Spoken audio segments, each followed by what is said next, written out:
News. Armed, dangerous, unpredictable, and on the run. Police are warning everyone tonight, nationwide, be on the lookout. Good evening to you. I'm Marnie Hughes. This is a special edition of NewsNation Prime for you tonight. 1 hour focused on this case and this manhunt, with new information and exclusive interviews that you have never seen before now. Vicky White, a former Alabama corrections officer who isn't who people thought she was, and Casey White, a murder suspect who is much more evil than anyone could have imagined. This is an unlikely pair caught up in a web of lies and deceit. She had everyone fooled. He has nothing to lose. It has been 7 days since she broke him out of jail in Alabama, and they could be anywhere. And within the last few hours, that getaway car we've all been looking for has been found. It's that copper-colored SUV Vicky purchased using an alias. It was discovered nearly 4 hours north of Florence, Alabama. Abandoned and towed, and no sign of these fugitives.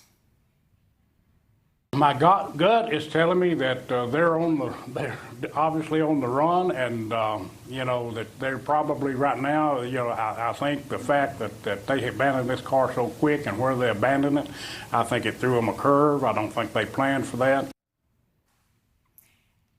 They could be anywhere right now, and until they are caught, no one is safe. I want to bring in senior national correspondent Brian Enton. He is joining us live tonight from Florence, Alabama.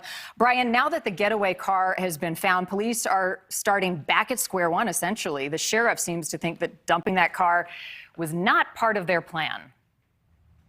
Yeah, Marnie, the sheriff believes that car actually broke down. It was found in a rural part of Tennessee, but the sheriff says it was not necessarily hidden, which makes him think that they had some kind of maintenance problem with it. What's interesting is they did appear to try to spray paint the car to change the color of it. But what's so frustrating right now for law enforcement, Marnie, is that car was actually discovered a week ago in Tennessee. Someone spotted it, thought it was odd that it was abandoned. It was towed to a tow yard, but it was not until today that the law enforcement officials in Tennessee contacted the sheriff's office here in Alabama and said, wait a minute, we think this is their car.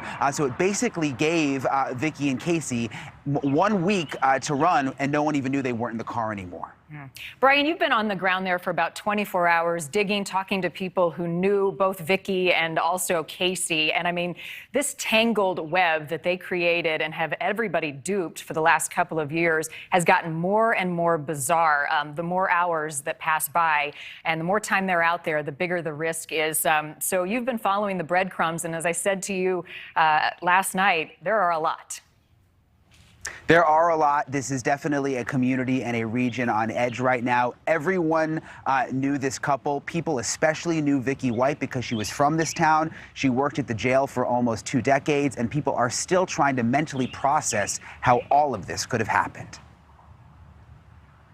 Almost no one could have suspected that Vicky White, the longtime assistant director of corrections in Lauderdale County, Alabama, had such a secret, dark side. What is Vicky like?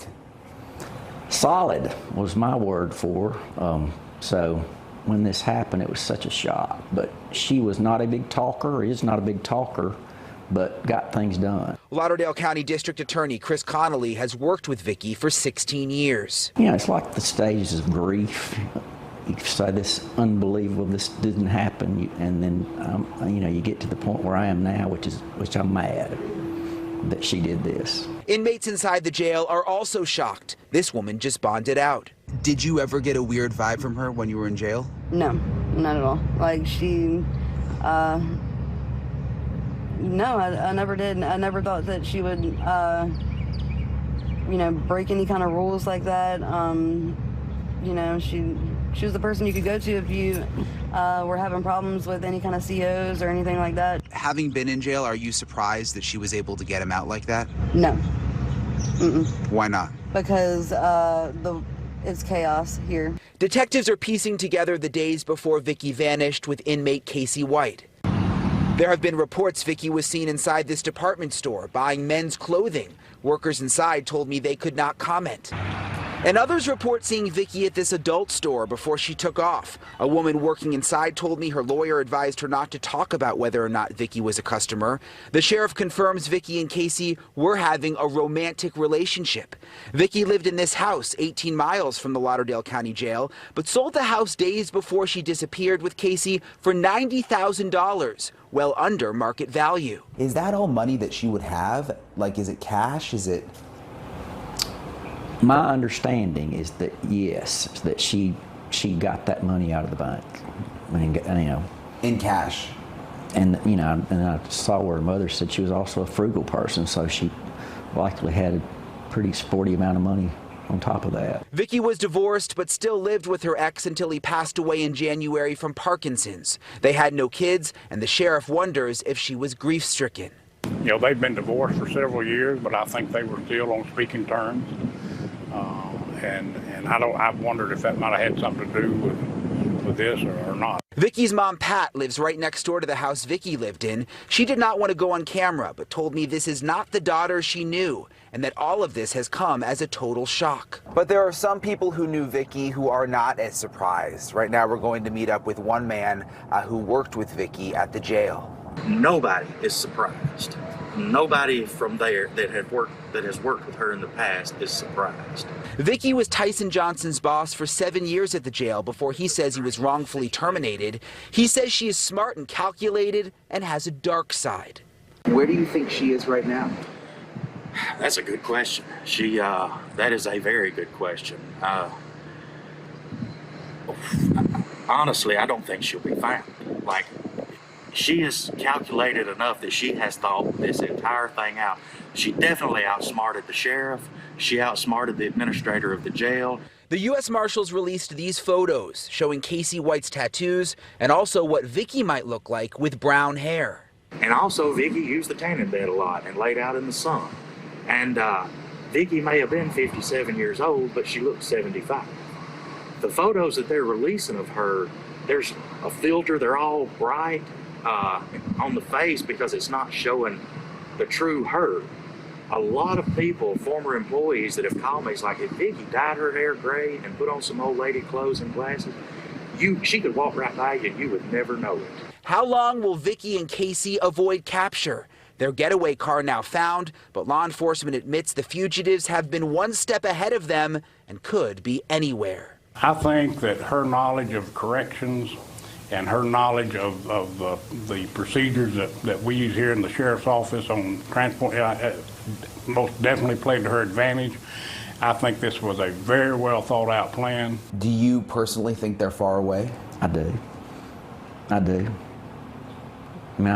mean, I can't see her as smart as she is holed up somewhere around here, but who knows? Obviously, I didn't know her as well as I thought I did. And important to point out, if anyone sees Vicky or Casey White, the sheriff is emphasizing to stay away. They believe the couple right now is armed and dangerous. They believe they have an AR-15 and a shotgun. Marnie? Yep, so people are looking for them, Brian. Their pictures are plastered everywhere. He's 6'9", so he's hard to miss. But you talked to some people today who said they're likely changing their disguise, so you may not be looking for what you think you're looking for. Absolutely. The district attorney, who is very much a part of this investigation, says they are working on one theory, that it is possible that they have a wheelchair with them and that Vicky is actually pushing Casey in a wheelchair and that he may have a wig on to disguise himself as a woman. She has him in the wheelchair possibly so that you can't tell how tall he is. They're not sure that that's what's happening. It's one thing they're looking into. They're also not sure where they are tonight. They say at this point they could be anywhere. And if you see them, do not approach them. Call 911. Brian, you'll be joining us later in the show with another update. We'll see you then. Thank you. Thanks for watching. Click the red subscribe button below so you can get more of NewsNation's fact-driven, unbiased coverage.